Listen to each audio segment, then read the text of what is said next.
नमस्कार दोस्तों, मैं सोनाक्षी अवरल टाइम्स न्यूज़ चैनल में आप सभी का स्वागत करती हूँ। 12 जनवरी 1998 मध्य प्रदेश के लिए काला दिन। यही वो तारीख थी जब बैतूल के मुल्ताई में किसानों के शांतिपूर्ण आंदोलन पर पुलिस वाले कहर बनकर टूट पड़े थे।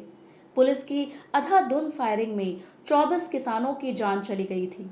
इसके बाद जमकर सियासी हंगामा भी हुआ, लेकिन तत्कालीन मुख्यमंत्री दिग्विजय सिंह ने एक बार फिर अफसोस तक नहीं जताया। घटना के 24 साल बाद पिछले साल मुंबई में उन्होंने इसके लिए माफी मांगी। साल 1997 में प्रदेश के किसान बेहद परेशान थे। बीते 4 वर्षों से उनकी सोयाबीन और गेहूं की फसलें लगातार खराब हो रही थी। ये बात 1997 की है। लगातार कर्ज के जाल में फंसते जा रहे किसानों ने सरकार से मदद मांगी। दिग्विजय सिंह के नेतृत्व वाली सरकार ने उनकी मांगों पर ध्यान नहीं दिया। इसके बाद किसानों ने आंदोलन का रास्ता अख्तियार करने का फैसला किया। 25 दिसंबर 1997 को किसानों ने संघर्ष समिति बनाई और सरकार से 5,000 रुपए प्रति हेक्टेयर मुआवजे की मांग की। संघर्ष समिति ने सरकार से कहा कि उन्हें कर्ज माफी दी जाए, बिजली बिल माफ किया जाए और मवेशियों के लिए चारा उपलब्ध कराया जाए। संघर्ष समिति के बैनर तले लामबंद होकर किसान जमा हुए और 9 जनवरी 1998 को विशाल रैली निकाली। बैतूल तक 50 किलोमीटर लंबी रैली में 75,000 किसान शामिल हुए। ऐतिहासिक रैली के बाद भी सरकार पर असर नहीं पड़ा तो उन्होंने 11 जनवरी को बंद आयोजित किया।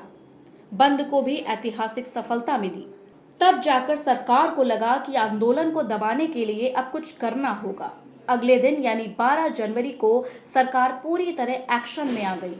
आंदोलन के नेताओं में शामिल रहे डॉक्टर सुनीलम सोने गांव से मुल्ताई की ओर बढ़े तो हजारों किसान उनके साथ हो लिए। किसान मुल्ताई के गुड़ बाजार के पास पहुंचे तो वहां भागम भाग का माहौल था।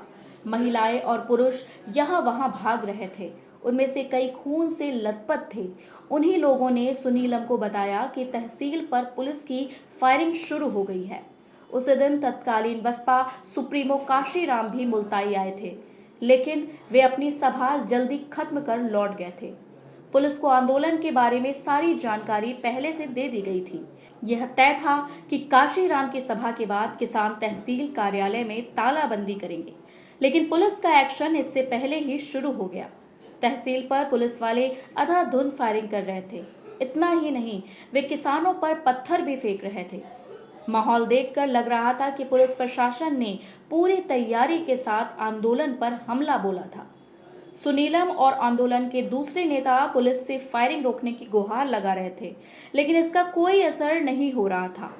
किसान लगातार घायल होकर अस्पताल पहुंच रहे थे। अस्पताल के सभी वार्ड में घायल किसानों की कराहे सुनाई पड़ रही थी। हालत यह थी कि पुलिस वाले अस्पताल पर भी गोलियां बरसा रहे थे। इसके बाद शहर में कर्फ्यू लगा दिया गया, लेकिन पुलिस के अत्याचार यही नहीं रुके। पुलिस और प्रशासन आंदोलन के नेताओं की तलाश में जुट गए।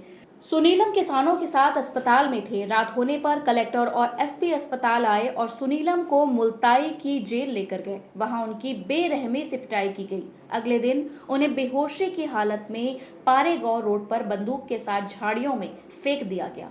उनका एनकाउंटर करने की योजना थी, लेकिन पुलिस वाले के आपस में झगड़े में उनकी जान बच गई। इस पूरे वाकये में 24 किसानों की मौत हो गई। बताया जाता है कि पुलिस ने 150 राउंड से ज्यादा फायरिंग की थी। इस घटना को कई बार एमपी के जलियांवाला कांड के रूप में याद किया जाता है। कई घर उजड़ गए। पुलिस ने सैकड़ों किसानों पर केस दर्ज किया।